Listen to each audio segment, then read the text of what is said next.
एक क्वेश्चन सबसे ज़्यादा पूछा जाने वाला यही है कि रेलवे के लिए जीके कहाँ से पढ़े। ठीक है, हम लोगों ने जीके कहाँ से पढ़ा है, तो स्पेशली मैं 3 बुक बताऊंगा जो स्पेशली हमने पढ़ी है रेलवे के लिए, और उससे ज़्यादा मुझे नहीं लगता कि बाहर कुछ पढ़ने की ज़रूरत है।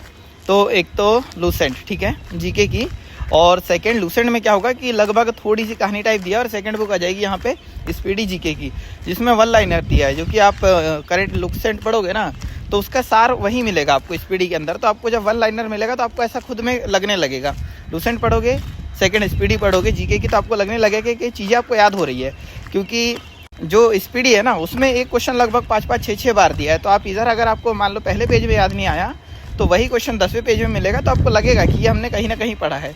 और यही क्वेश्चन आपको लगभग उस बुक में एक क्वेश्चन 10 बार कम से कम दिया है, तो वो एक बेनिफिशियल हो जाता है।